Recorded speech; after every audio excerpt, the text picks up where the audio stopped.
oxidize the metal. Moments later they find the crashed arrowhead near a glowing obelisk, which Kai is sure wasn't there before. The duo discusses how to proceed since Kai points out he won't be allowed into the pods. Terran realizes he works for Hatch and mentions that the general was a cruel man who used to raid colonies before the war, killing thousands of people.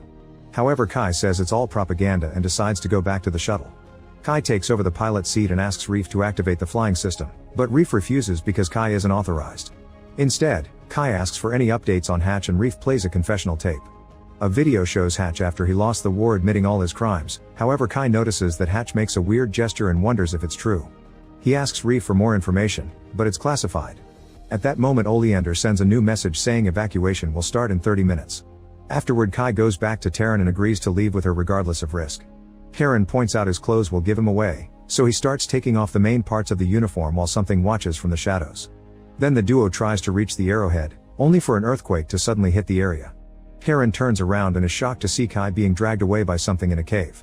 She grabs his hands and tries pulling him out, however she isn't strong enough and Kai is taken away. Scared, Terran runs toward the arrowhead but it's too late, the pods have left without her.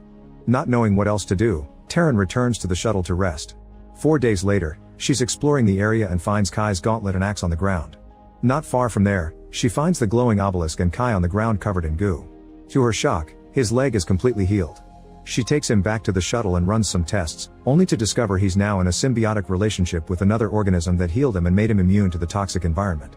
Reef keeps on trying to offer information and an annoyed Terran shuts it up, reminding it to only speak when prompted. When Kai finally wakes up, he explains that he doesn't remember anything, only that he was asleep. He feels quite heavier yet fine. Terran points out she can't fly the shuttle either because she's a biologist, only certain employees had access to that system. The duo decides to check the obelisk and Kai hits it with his axe, discovering it's actually a soft cocoon.